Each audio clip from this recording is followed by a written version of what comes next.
Allow me to seize this opportunity, like previous speakers, in expressing South Africa's condemnation of the terrorist attacks that took place in Sri Lanka, and indeed to express our solidarity with the government and people of Sri Lanka on this occasion as they mourn their death and their loss. Chairperson, allow me to extend South Africa's gratitude to the Secretary General, Mr. Antonio Guterres, the Special Representative of the SG, Ms. Pramila Patten, as well as our distinguished briefers, Dr. Dennis Mukwege and Nadia Murad, Amal Clooney and Inas Milud, for their extremely informative and enlightening briefings, and indeed for the very heart-wrenching testimonials that we've heard this morning. Chairperson, also allow me to indicate my delegation's association with a statement to be delivered by the African Union on behalf of the 54 member states of the AU on this very important subject. South Africa believes that violence against women is a serious crime that warrants more urgent and decisive action by the international community. Sexual violence, wherever it occurs, fundamentally dehumanizes and causes irreparable damage to the human dignity of the victim. Sexual violence in conflict is often used as an act of war to achieve psychological, military, and political objectives and control. In areas rich in natural resources, such as our continent, sexual violence is used to depopulate, displace, and terrorize communities. The devastating effects of sexual violence have a lasting impact on survivors as they face post-conflict challenges, including trauma, re-victimization, and stigmatization in their communities.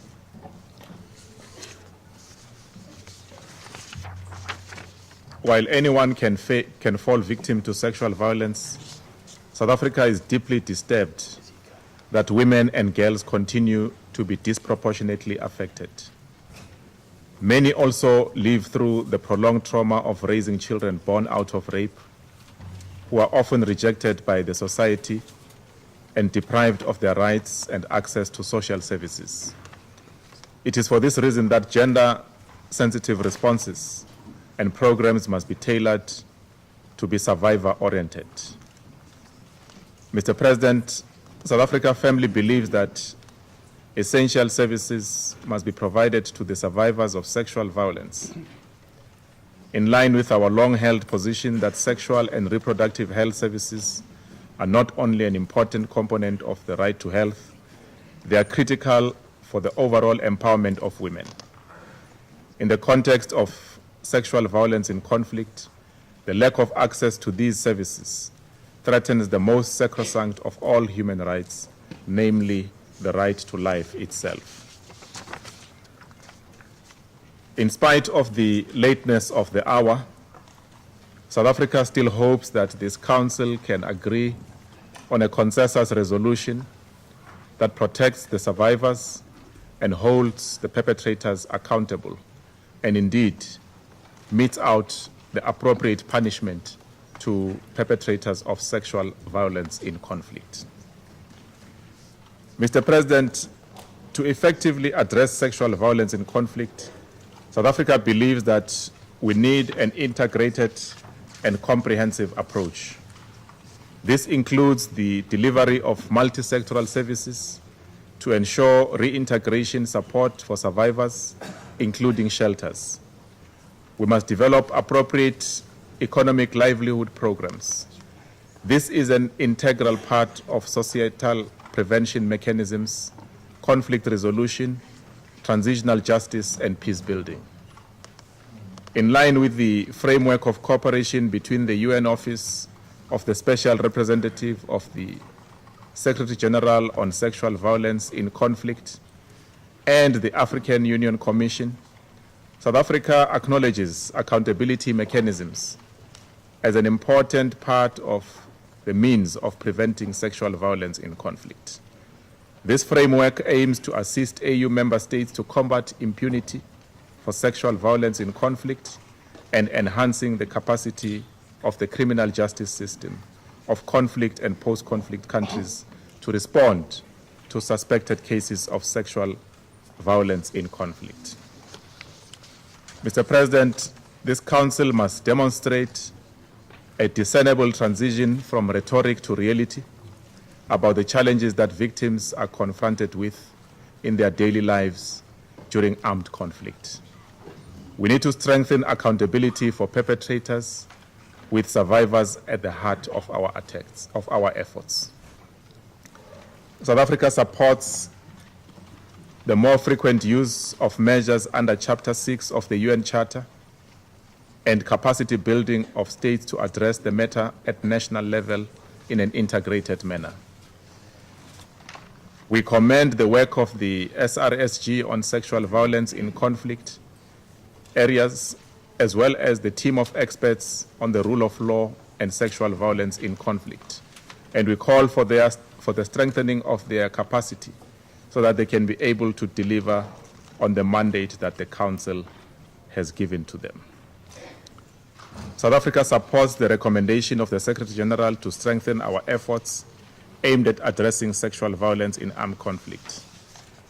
This inter alia includes one, sexual violence as part of the designation of criteria for sanctions. Two, addressing the nexus between trafficking in persons and conflict-related sexual violence in accordance with Resolution 2331 of 2016 and Resolution 2388 of 2017.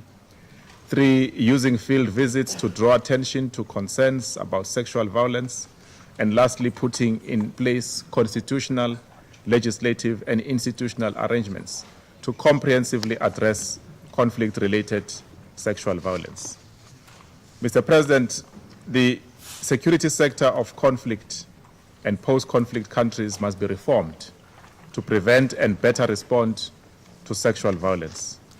In order to build effective, non-discriminatory, and representative security institutions, it is essential that we provide personnel with effective and sustainable gender training and capacity building. Access to justice for survivors of sexual violence would also go a long way in contributing meaningfully to a well-functioning and gender-sensitive security framework. Due to the inextricable link between sexual violence in conflict situations and gender inequality, South Africa therefore advocates for the equal and meaningful participation and full involvement of women in all efforts for the maintenance and promotion of peace and security.